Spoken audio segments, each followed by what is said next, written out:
Hi hello നമസ്കാരം.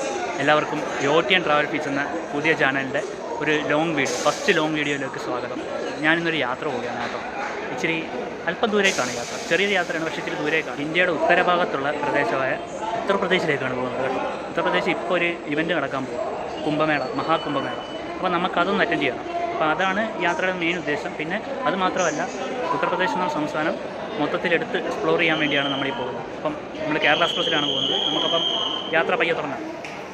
ശരിക്കും പറഞ്ഞാൽ ഞാൻ മഹാരാഷ്ട്രയിലേക്കും ഗുജറാത്തിലേക്കും പോകാനിരുന്ന ഒരു യാത്രയായിരുന്നു ഇത്. പക്ഷേ ഉത്തർപ്രദേശിലെ പ്രയാഗ്രാജ് ഈ വർഷം നടക്കുന്ന മഹാകുംഭമേളയുടെ ഡേറ്റിംഗ് അടുത്തത് കാരണം ഞാൻ പെട്ടെന്ന് യാത്രയുടെ പ്ലാൻ മാറ്റുകയായിരുന്നു.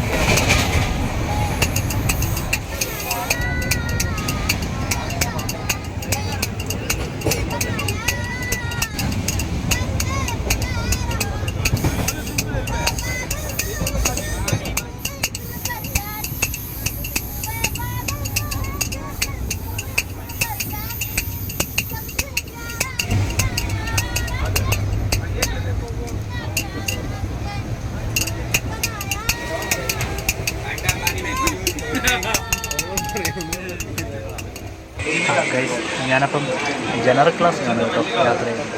സ്ലീപ്പറൊന്നും കിട്ടിയത് പെട്ടെന്ന് തീരുമാനിച്ചതുകൊണ്ട് തന്നെ സ്ലീപ്പറൊന്നും കിട്ടിയില്ല. അപ്പം ജനറൽ ക്ലാസ്സിലാണ് യാത്ര ചെയ്യുന്നത്. നിലവിൽ കേരളത്തിൽ നിന്ന് 2 ട്രെയിനുകളേ ഉള്ളൂ, പ്രയാഗ്രാജിലേക്കാണെങ്കിലും വാരണാസിയിലേക്കാണെങ്കിലും. ഒന്ന് എറണാകുളത്ത് നിന്നും പാട്നയിലേക്ക് ശനിയാഴ്ചകളിൽ പുറപ്പെടുന്ന പാട്ന സൂപ്പർഫാസ്റ്റ് എക്സ്പ്രസ്. രണ്ടാമത്തെ ട്രെയിൻ പിന്നീട് പ്രഹസനത്തിന് വേണ്ടി ഇട്ടേക്കുന്നതാണെങ്കിലും അങ്ങനെ ഒരെണ്ണമുണ്ട്. കൊച്ചുവേളി, അതായത് തിരുവനന്തപുരം നോർത്തിൽ നിന്നും ബനാറസിലേക്ക് പോകേണ്ട ബനാറസ് സ്പെഷ്യൽ ഫെയർ കുംഭമേള എക്സ്പ്രസിൻ്റെ കാര്യമാണ് ഞാൻ പറഞ്ഞത്. ഗൈസ്, അപ്പോൾ നമ്മൾ 12:15 തിരുവനന്തപുരത്തൊന്ന് കയറിയ കേട്ടോ. അപ്പം സ്ലീപ്പർ ക്ലാസ്സിൽ ടിക്കറ്റൊന്നും കിട്ടിയൊന്നുമില്ല. അത് ഞാൻ ഒരിക്കലും പ്രതീക്ഷിക്കുന്നുമില്ല. അപ്പം ജനറൽ ക്ലാസ്സിലാണ് നമ്മൾ കയറിയിരിക്കുന്നത്. നല്ല തിരക്കായിരുന്നു, ഭയങ്കര തിരക്കായിരുന്നു. ഇപ്പം നമ്മൾ പാലക്കാട് എത്തി, നൈറ്റായി, വീഡിയോ ഒന്നും എടുക്കാൻ പറ്റില്ല, നല്ല തിരക്കായിരുന്നു. പാലക്കാട് എത്തി ഇച്ചിരിയെങ്കിലും വീഡിയോ എടുക്കാമെന്ന് വിചാരിക്കുന്നത് കൊണ്ട് മൊത്തം അയ്യപ്പന്മാരാണ്. ഞാൻ പറഞ്ഞല്ലോ, ഫസ്റ്റ് ലോങ് വീഡിയോ ആണ്. ഞാൻ ഇതിനു മുമ്പ് എഡിറ്റ് ചെയ്തിട്ടുണ്ട്, ഇഷ്ടംപോലെ ലോങ് വീഡിയോസൊക്കെ ഞാൻ എഡിറ്റ് ചെയ്തിട്ടുണ്ടായിരുന്നു. പക്ഷേ എന്തെങ്കിലും കാരണവശാൽ ഇങ്ങനെ ഇടാൻ സാധിക്കാതെ വരുമായിരുന്നു. അപ്പം ഇതെങ്കിലും ഒന്ന് അപ്ലോഡ് ചെയ്യണം എന്നാണ് എനിക്ക് ആഗ്രഹം. അപ്പോൾ കുംഭമേള സമയത്ത് കേരളത്തിൽ നിന്നും ബനാറസ് വരെ ഓടേണ്ടിയിരുന്ന ഈ ട്രെയിൻ ഇപ്പം പ്രോപ്പറായിട്ട് ഓടുന്നില്ല. ഇതിനെ അനൗൺസ് ചെയ്തിട്ട് ആദ്യത്തെ ആഴ്ചയോ മറ്റോ ഓടിയെന്ന് തോന്നുന്നു. കേരള എക്സ്പ്രസിൻ്റെ കേരളത്തിലെ ലാസ്റ്റ് സ്റ്റേഷനാണ് പാലക്കാട്. അപ്പോൾ ഇത് കഴിഞ്ഞാൽ നമ്മൾ കുറച്ച് നാളത്തേക്കിന് കേരളത്തോട് വിട പറയുക. ഇനിയിപ്പോൾ തമിഴ്നാട്ടിലോട്ട് കയറും, അവിടുന്ന് ആന്ധ്രയിലോട്ട് കയറും, അവിടുന്ന് പയ്യെ തെലുങ്കാനയിലോട്ട് കയറും, അങ്ങനെ മഹാരാഷ്ട്ര, മധ്യപ്രദേശ്, അങ്ങനെ കയറി നമ്മൾ യു പിയിൽ ചെല്ലും. യു പിയിൽ നമ്മൾ ഝാൻസിയിലോട്ടാണ് പോകുന്നത്. അപ്പോൾ ഝാൻസിയിൽ ഇറങ്ങിയിട്ട് 13-ാം തീയതി കുംഭമേള തുടങ്ങും. അപ്പം 13-ാം തീയതി കുംഭമേള തുടങ്ങുന്നത് പ്രയാഗ്രാജിലാണ്. ഝാൻസിയിൽ നിന്ന് പ്രയാഗ്രാജിലോട്ട് ട്രെയിൻ എടുത്ത് പോകാമെന്നാണ് ഞാൻ വിചാരിക്കുന്നത്. അപ്പോൾ ഞാൻ എങ്ങനെ പ്രയാഗ്രാജിലേക്ക് പോകുന്നതെന്ന് ഞാൻ കുറച്ചുകൂടി ഡീറ്റെയിൽ ആയിട്ട് പറഞ്ഞുതരാം. കേരളത്തിൽ നിന്നും എല്ലാ ദിവസവും ന്യൂഡൽഹിയിലേക്കുള്ള കേരള എക്സ്പ്രസ്സിലാണ് ഞാൻ കയറിയത്. തിരുവനന്തപുരത്ത് നിന്നും ഝാൻസി വരേക്കും 545 രൂപയുടെ ജനറൽ ടിക്കറ്റ് എടുത്തു.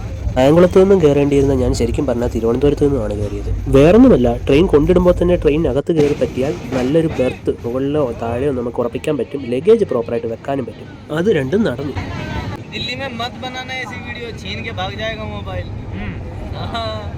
രാവിലെ തന്നെ നമ്മുടെ അടുത്തിരിക്കുന്ന ദില്ലിവാല ചേട്ടൻ്റെ വാചകോടി കേട്ടോണ്ടാണ് ഞാൻ കാണുന്നത്. ട്രെയിൻ ഇപ്പോൾ കൃഷ്ണാനദി ക്രോസ് ചെയ്യുക, വിജയവാഡ സ്റ്റേഷനിലോട്ട് കയറാൻ പോവുകയാണ്.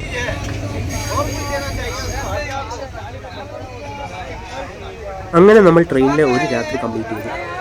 ആന്ധ്ര തെലുങ്കാന വഴി പോകുന്ന വണ്ടി ആയതുകൊണ്ടും ശബരിമല സീസൺ ആയതുകൊണ്ടും തന്നെ സ്വാമിമാരുടെ വൻ തിരക്കുണ്ടായിരുന്നു വണ്ടിയിൽ. രാത്രി തന്നെ ഈ ട്രെയിൻ ആന്ധ്ര ബോർഡർ കടക്കുന്നതിനാൽ തിരക്ക് പതിയെ കുറഞ്ഞു തുടങ്ങിയിരുന്നു. എന്നാലും വിജയവാഡയും വാറങ്കലുമായിട്ടാണ് മെയിനായിട്ടും സ്വാമിമാരെ ഇറങ്ങുന്നത്. അപ്പോൾ രാവിലെ ആയിരിക്കുകയാണ്, നമ്മളിപ്പം വിജയവാഡ എത്തിയിട്ടുണ്ട് കേട്ടോ. രാവിലെ ഇപ്പം സംബന്ധിച്ചൊരു 10-11 മണിയായി. നല്ല തിരക്കായിരുന്നു, അതുകൊണ്ട് വീഡിയോ ഒന്നും എടുക്കാനൊന്നും പറ്റിയൊന്നുമില്ല. ഇപ്പം ഇങ്ങനെ നിൽക്കുക, രാവിലെ എണീറ്റ് ഭയങ്കര തിരക്കുണ്ട്. ഇനി അങ്ങോട്ട് നല്ല തിരക്കായിരിക്കും, പ്രത്യേകിച്ച് കുംഭമേള സീസണാണ്. ഇനി അങ്ങോട്ട് നല്ല തിരക്കാണ്. രാവിലെ ഝാൻസിയിലുണ്ട്. ഈ സമയത്തൊന്നും അല്ല, നാളെ വെളുപ്പിന് ഒരു 8 മണിയൊക്കെ ആകുമ്പോഴത്തേക്ക് ഝാൻസി എത്തും.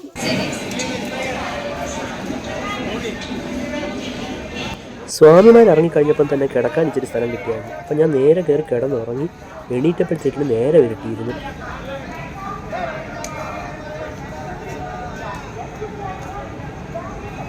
ഇപ്പം എന്തായാലും തിരക്ക് ഇത്തിരി കുറഞ്ഞിട്ടൊക്കെ ഉണ്ട്. പക്ഷേ ഇനി അങ്ങോട്ട് ഭയങ്കര തണുപ്പായിരിക്കും കേട്ടോ.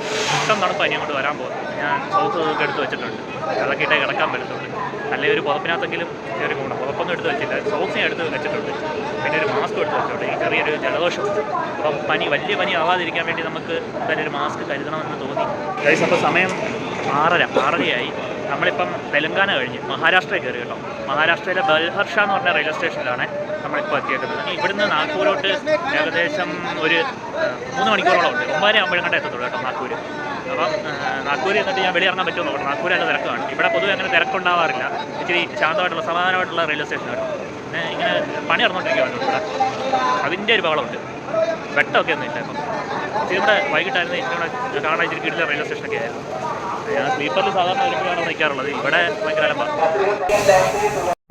ഈ ഒരു പരിപാടി നിങ്ങൾ കണ്ടിട്ടുണ്ടോ ഗൈസ്? ഇതങ്ങനെ ആരും അങ്ങനെ വീഡിയോയിൽ വലുതായിട്ട് കാണിക്കാറില്ല. കണ്ടോ, നമ്മുടെ ബയോ ടോയ്ലറ്റിലെ വെള്ളം അഴിച്ചു വിടും കേട്ടോ. വെള്ളം തുറന്നു വിടുന്ന പരിപാടിയാണ് ഇത്. പ്ലാറ്റ്ഫോമിലോട്ട് തന്നെ തുറന്നു വിടുന്നത്. അപ്പോൾ നമ്മൾ ഈ ഒരു രാത്രി ഇരുട്ടി വെളുത്തു കഴിഞ്ഞാൽ നേരെ എത്താൻ പോകുന്നത് യു പിയിലേക്കായിരിക്കും.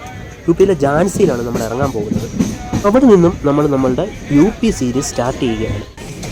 ഇന്ത്യയിലെ തന്നെ ഏറ്റവും ജനസംഖ്യയുള്ള, ഇന്ത്യയുടെ മൊത്തം ജനസംഖ്യയുടെ 16.5% ആൾക്കാർ ജീവിക്കുന്ന ഗംഗാ നദീതടത്താൽ സമ്പുഷ്ടമായ യമുന, സരയു, വരുണ, ഗോമതി, രാമഗംഗ തുടങ്ങിയ നദികൾ മാറിലൂടെ ഒഴുകുന്ന ആഗ്രയും വാരണാസിയും അയോധ്യയും ലക്നൌവും മീററ്റും ഒക്കെയുള്ള ഹിന്ദി, ഉറുദു, അവാദി, ഭോജ്പുരി, ബുണ്ടേലി, ബ്രാജ് തുടങ്ങിയ ഭാഷകളും സംസാരിക്കുന്ന ഗോതമ്പിന്റെയും കരിമ്പിന്റെയും ഈറ്റില്ലമായ ഇന്ത്യയിലെ 9 സംസ്ഥാനങ്ങളുമായിട്ട് അതിർത്തി പങ്കിടുന്ന ഒരേ ഒരു ഉത്തർപ്രദേശിലേക്കാണ് നമ്മൾ പോകുന്നത്.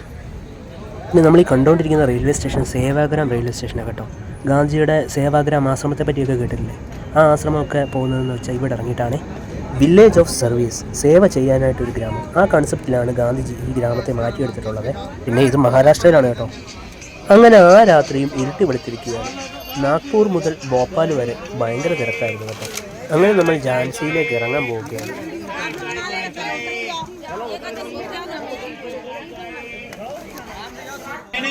അങ്ങനെ 2 ദിവസത്തെ കേരള എക്സ്പ്രസ് ജീവിതത്തോട് ഞാൻ വിട പറഞ്ഞിരിക്കുകയാണ്. ഇനിയിപ്പം നേരെ പോയൊരു ടോയ്ലറ്റ് കണ്ടുപിടിക്കുക, ഫ്രഷപ്പ് ആവുക. ഇതാണ് ആദ്യത്തെ ഉദ്ദേശം.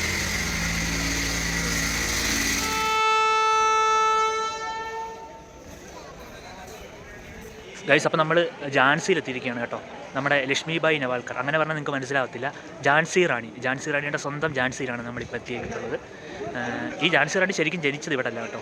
മണികർണിക, നമ്മുടെ വാരണാസിക്കടുത്തുള്ള മണികർണികയില്ലേ, മണികർണിക ഘട്ടം എന്നൊക്കെ കേട്ടോ. ആ മണികർണികയില്ല കേട്ടോ ഝാൻസി റാണി ജനിച്ചത്. അപ്പം പിന്നീട് പുള്ളിക്കാരി ഇവിടെ കല്യാണം കഴിച്ചുകൊണ്ട് വരുമായിരുന്നു. അങ്ങനെയാണ് ഝാൻസിയുടെ റാണി ആയത്.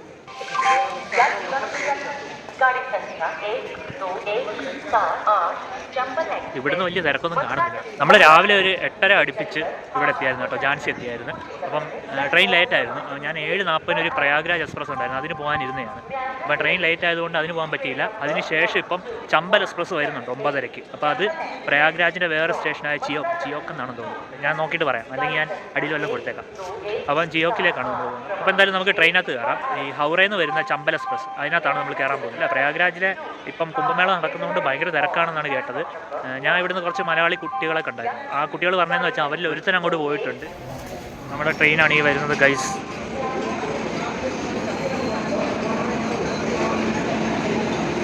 മധുര ഹൗറ ചമ്പൽ എക്സ്പ്രസ്. UPയിലെ മധുരയിൽ നിന്നും തിരിച്ച് കൊൽക്കത്തയിലെ ഹൗറ വരേക്കും പോകുന്ന ചമ്പൽ എക്സ്പ്രസ് ആണിത്. നല്ല തിരക്ക് വരാറുള്ള ട്രെയിനാണെങ്കിൽ തന്നെയും ഈ ട്രെയിനിൽ കയറിയിരിക്കുന്ന 90% ആൾക്കാരും നേരെ പ്രയാഗ്രാജിലേക്ക് തന്നെയാണ്. പ്രയാഗ്രാജിലെത്തിയ ഈ ട്രെയിൻ ഒന്ന് ഒഴിയുമെങ്കിലും സെക്കൻഡുകൾക്കകം ആൾക്കാർ കയറും. കാരണം ഇത് വാരണാസിയിലേക്കും പാട്നയിലേക്കും കൊൽക്കത്തയിലേക്കും ഒക്കെ പോകുന്ന ട്രെയിനാണ്. ഇന്ത്യയിലെ ഏറ്റവും ജനസംഖ്യയുള്ള സ്ഥലങ്ങളിലൂടെ പോകുന്ന ട്രെയിൻ എന്തായാലും തിരക്കേറിയത് തന്നെ ആയിരിക്കുമല്ലോ.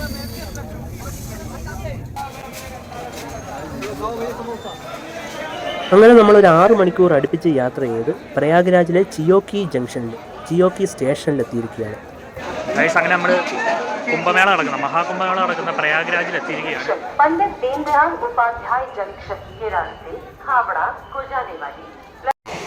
അങ്ങനെ നമ്മൾ ത്രിവേണി സംഗമ ഭൂമിയായ കുംഭമേളകളുടെ ഈറ്റില്ലമായ നെഹ്റുവിൻ്റെ ജന്മസ്ഥലമായ അലഹബാദ് ആയിരുന്ന പ്രയാഗ്രാജിലേക്ക് നമ്മൾ എത്തിയിരിക്കുകയാണ് ഗൈസ്. ലോകത്തിലെ ഏറ്റവും വലിയ റിലീജിയസ് ഫെസ്റ്റിവലാണ് കേട്ടോ ഇവിടെ നടക്കാൻ പോകുന്നത്. അതായത് മഹാകുംഭമേളയാണ് നടക്കാൻ പോകുന്നത്. പൂർണ്ണ കുംഭമേളയല്ല. മഹാകുംഭമേള എന്ന് പറയുമ്പം 144 വർഷത്തിൽ ഒരിക്കലും നടക്കുന്നതാണ്. അതായത് 12 കുംഭമേളകൾ ചേർന്ന് ഒരു കുംഭമേള. 400 മില്യൺ ആൾക്കാരെ ഇവർ എക്സ്പെക്ട് ചെയ്യുന്നതെന്നാണ് പറയുന്നത് ഈ വട്ടം. അതായത് 40 കോടി ആൾക്കാരെയാണ് ഇവർ ഈ വട്ടം, അതായത് UP സർക്കാരും നമ്മുടെ കേന്ദ്ര സർക്കാരും കൂടെ ചേർന്നാണ് ഇത് നടത്തുന്നത്. അപ്പം അവർ എക്സ്പെക്ട് ചെയ്യുന്നത് ഞാൻ പറഞ്ഞ ഇത്രയും ഈ കണക്കിനുള്ള ആൾക്കാരെയാണ്. പക്ഷെ അതിൽ കൂടുതൽ വരാനേ സാധ്യതയുള്ളൂ. ഇതുപോലെ ഓരോ ട്രെയിനിലും ലക്ഷക്കണക്കിന് ആൾക്കാരാണ് കേട്ടോ വന്നിറങ്ങുന്നത്. ഭയങ്കര സെക്യൂരിറ്റിയോടെ ഈ ഫെസ്റ്റിവൽ നടത്തുന്നത് കേട്ടോ. ഇത് നല്ല പോലീസ് കാവലുണ്ട്. അതായത് ഓരോ ട്രെയിൻ വന്ന് ഇറങ്ങുമ്പോഴും ഇവിടെ നല്ല പോലീസ് കാവലുണ്ട്. നമുക്കിത് കാണുമ്പോൾ തന്നെ മനസ്സിലാവും. അതുകൊണ്ടാണ് പറഞ്ഞ കേട്ടോ.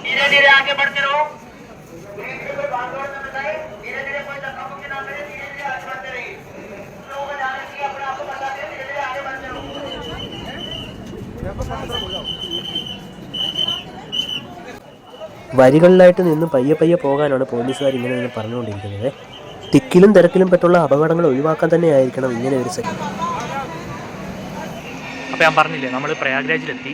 ഇവിടെ ഭയങ്കര സർവൈലൻസാണ്, ഒരു രക്ഷയില്ല. അതായത് ഇത്രയും വലിയൊരു ഫെസ്റ്റിവൽ നടത്തുമായിരിക്കും. അവർക്ക് എന്തായാലും ഇത്ര വലിയ സർവൈലൻസ് കൊടുത്താലേ പറ്റത്തുള്ളൂ. രാജ്യത്തിൻ്റെ സുരക്ഷാ പ്രശ്നമാണ്. ഞാൻ എന്തായാലും വന്നിറങ്ങി നേരെ ഒരു കടയിൽ കയറി ചായ കുടിക്കാൻ അങ്ങോട്ട് പറ്റത്തില്ലായിരുന്നു. കാരണം ഇന്ന് അങ്ങനെ ഇതൊന്നും കഴിച്ചില്ല നേരെ. അതുകൊണ്ട് നേരെ ചായ കുടിച്ചാണ്ട് ഇത് കണ്ടോ, ട്രെയിൻ പോകുന്നുണ്ടോ. നല്ല തിരക്കായിരുന്നു ഞാൻ വന്നിറങ്ങിയപ്പം. ഒറ്റ ഒരാളെ പോലും ഇവിടെ റെയിൽവേ സ്റ്റേഷൻ നിർത്തത്തില്ല കേട്ടോ. എല്ലാവരെയും പറഞ്ഞു വിടുവാണ്. എല്ലാവരും പറഞ്ഞിട്ട് എല്ലാം വെളിയിലോട്ട് ഇറങ്ങിയിട്ടുണ്ട്, എങ്ങോട്ടൊക്കെയോ പോയിട്ടുണ്ട്. ഞാൻ ചായക്കട കയറിയോണ്ട് അവരൊക്കെ എങ്ങോട്ട് പോയത് ഞാൻ ശ്രദ്ധിക്കാറില്ല. പക്ഷേ കുറേ പേര് നടക്കുന്നുണ്ട് മുമ്പിൽ. നമുക്ക് നോക്കാം, നമുക്ക് എവിടെയെങ്കിലും പോയിട്ട് സ്റ്റേ സെറ്റാക്കണം ആദ്യം. അത് ഫസ്റ്റ് പരിപാടി. ഇപ്പോൾ റെയിൽവേ സ്റ്റേഷനിൽ നിങ്ങൾക്ക് ഇഷ്ടംപോലെ ഓട്ടമൊക്കെ കിട്ടും കേട്ടോ. കുറച്ച് നടക്കാൻ പറ്റുന്നവരാണെങ്കിൽ ഒരു ഇത്തിരി നടന്നു കഴിഞ്ഞാൽ ബസ് സ്റ്റോപ്പും ഉണ്ട്. ഞാനെന്തായാലും നടക്കാൻ തന്നെ തീരുമാനിച്ചു. അങ്ങനെ ഞാൻ പയ്യെ നടന്ന് ബസ് സ്റ്റോപ്പിലെത്തിയപ്പോഴത്തേക്കിനും ഒരു പോലീസുകാരൻ എന്നോട് പറഞ്ഞു, എന്തോ നോക്കി നിൽക്കുന്നത്, പോയി കയറി, ബസ്സുകളെല്ലാം ഫ്രീ ആണ്. ഇത് കേൾക്കേണ്ട താമസം ഞാൻ വരിഞ്ഞു പിടിച്ചൊരു ബസ്സിലാണ് കയറി വലിയ സീറ്റ് കണ്ടുപിടിച്ചിരിക്കുന്നത്. നമ്മളിപ്പം ബസ്സിൽ കയറിയിരിക്കുകയാണ് കേട്ടോ. ഇവിടെ ബസ് സർവീസൊക്കെ ഫ്രീ ആണ് കേട്ടോ. UP സർക്കാർ ബസ് സർവീസൊക്കെ ഫ്രീ ആക്കി കൊടുത്തിട്ടുണ്ട്. അപ്പം ഇങ്ങോട്ട് വന്ന ഈ യാത്രകളൊക്കെ എങ്ങനെ നടക്കും എന്നുള്ള കാര്യത്തിൽ ആരും പേടിക്കുമെന്നേ, എല്ലാം ഫ്രീ ആയിട്ട് തന്നെ നടക്കും. നമ്മളിച്ചിരി കഷ്ടപ്പെടണമെന്നേ ഉള്ളൂ. ഇച്ചിരി റെയിൽവേ സ്റ്റേഷനിൽ നിന്ന് ബസ് സ്റ്റാൻഡ് വരെയൊക്കെ ഒന്ന് നടക്കണം കേട്ടോ. അതും പറ്റത്തില്ലേ, അവിടെ തന്നെ ഓട്ടോക്കാരുണ്ട്. റെയിൽവേ സ്റ്റേഷനിൽ ഇറങ്ങുമ്പോഴേ ഓട്ടോക്കാരുണ്ട്. അവർ ചാക്കിട്ട് പിടിക്കും. അത് പിന്നെ ഞാൻ ചോദിക്കാമെന്നില്ല. ഷെയർ ഓട്ടോ കിട്ടുമായിരിക്കും. അങ്ങനെയാണെങ്കിൽ ഷെയർ ഓട്ടോ കയറി പോകുന്നതായിരിക്കും നല്ലത്. പക്ഷേ ഇവരെല്ലാം ഒരു ഫാമിലിയായിട്ട് ഒരു ഗ്രൂപ്പായിട്ട് വരുന്നതുകൊണ്ട് കൂടുതലും നമുക്ക് ആ ഗ്രൂപ്പിനകത്തോട്ട് കയറാൻ ബുദ്ധിമുട്ടായിരിക്കും. അപ്പം നമുക്ക് കൺവീനിയൻ്റ് ആയിട്ടുള്ള കാര്യം എന്താണെന്ന് വെച്ചാൽ ബസ് പിടിക്കാന്നുള്ളത്. നേരെ വരെ ബസ് പിടിക്കുക. ഗൈസ്, കുംഭമേള നടക്കുന്നതിന് ഒരു 5 കിലോമീറ്റർ ഇപ്പുറത്ത് മാത്രമേ ബസ് വരികയുള്ളൂ കേട്ടോ. ബാക്കി നമ്മൾ നടക്കുക തന്നെ വേണം. അപ്പോൾ കുംഭമേളയുടെ കൂടുതൽ ഡീറ്റെയിൽസിനായിട്ട് അടുത്ത എപ്പിസോഡ് കാണുക ഗൈസ്.